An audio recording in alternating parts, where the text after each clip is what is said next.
ഹൈസ്കൂളിൽ അരമണിക്കൂർ അധിക പഠനം ഉറപ്പാക്കി പൊതുവിദ്യാഭ്യാസ വകുപ്പ് ടൈം ടേബിൾ പ്രസിദ്ധീകരിച്ചിരുന്നു.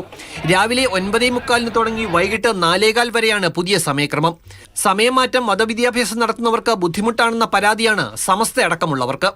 മുസ്ലിം സംഘടനകളുടെ ഈ പരാതി പുതിയ വിഷയമായി നിലമ്പൂർ ഉപതെരഞ്ഞെടുപ്പ് രംഗത്ത് ഉയർന്നുവരികയാണ്.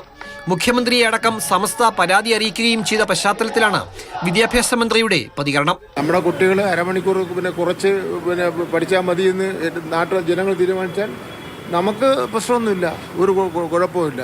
മുഖ്യമന്ത്രിയായിട്ട് ആലോചിക്കട്ടെ. മുഖ്യമന്ത്രിയായിട്ട് ആലോചിച്ച ശേഷം നമുക്കൊരു പിടിവാശിയില്ല. ആരും പരാതി രേഖാമൂലമായിട്ട് തന്നിട്ടില്ല. പ്രായോഗികത പരിശോധിച്ച് തീരുമാനം വേണമെന്ന് ഇടത് സ്ഥാനാർത്ഥി എം സ്വരാജ്. എല്ലാവർക്കും യോജിക്കുന്ന, ആർക്കും അങ്ങനെ കാര്യമായ പരാതികൾ ഇല്ലാത്ത വിധമാണ് മുൻപോട്ട് പോയിക്കൊണ്ടിരിക്കുന്നത്. പ്രത്യേകമായ എന്തെങ്കിലും ഒരു ആവശ്യം ഉയർന്നു വന്നിട്ടുണ്ടെങ്കിൽ അതിന്റെ പശ്ചാത്തലം എന്താണ്, അതിന്റെ പ്രായോഗികത എന്താണെന്നൊക്കെ പരിശോധിച്ച ശേഷം മാത്രമേ നമുക്ക് ആ കാര്യത്തിൽ ഒരു നിലപാടോ അഭിപ്രായമോ പറയാൻ പറ്റൂ. വിഷയം UDF മറ്റും ഏറ്റെടുക്കുന്നത് തിരഞ്ഞെടുപ്പിൽ പ്രതിരോധത്തിലാക്കുമെന്ന ചിന്തയും ഇടതിനുണ്ട്. അതിനാൽ കരുതലോടെയാണ് ഇടത് ക്യാമ്പ് നീങ്ങുന്നത്. വിഷയം അനുഭാവപൂർവ്വം പരിഗണിക്കുമെന്ന സൂചനയാണ് കഴിഞ്ഞ ദിവസം മുഖ്യമന്ത്രിയും നൽകിയത്. അതിനിടെ വെൽഫെയർ പാർട്ടി ബന്ധത്തിൽ UDFനെതിരെയുള്ള നിലപാട് കൂടുതൽ കടുപ്പിക്കുകയാണ് LDF.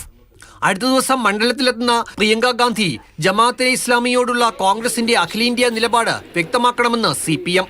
പ്രിയങ്ക ഗാന്ധി ഇവിടെ കോൺഗ്രസ്സുകാർ ഇപ്പോഴും പറഞ്ഞ ജമാഅത്തെ ഇസ്ലാമുമായി ബന്ധപ്പെട്ടിട്ടുള്ള ഐക്യത്തെ ഏത് രീതിയിലാണ് അവതരിപ്പിക്കുന്നത്, കാണുന്നത് എന്ന് പരസ്യമായിട്ട് ജനങ്ങളോട് പറയാനുള്ള ബാധ്യത അവർക്കുണ്ട്. അത് പറയണം. PDPയെ കാര്യമായി വിമർശിക്കാതെ വെൽഫെയർ ബന്ധത്തെ ന്യായീകരിക്കുന്ന നിലപാടിലാണ് കോൺഗ്രസ്. എന്നാൽ വിഷയം ചർച്ചയാക്കി നിർത്തി ഇടതിനും വലതിനുമെതിരെ നിലപാട് കടുപ്പിക്കുകയാണ് BJP.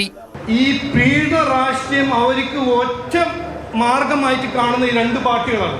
ഇങ്ങനത്തെ രാഷ്ട്രീയം നിലമ്പൂരിനും ജനങ്ങൾക്കും കേരളം മൊത്തം ജനങ്ങൾക്ക് ഒരു അപകടമായ രാഷ്ട്രീയമാണ്.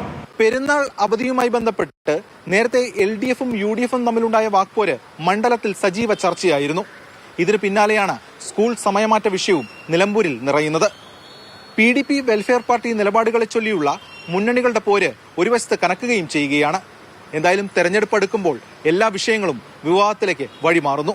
ക്യാമറമാൻ സുജോയ് എഡ്വേർഡിനൊപ്പം S. രാഗിൻ, മാതൃഭൂമി ന്യൂസ്, നിലമ്പൂർ.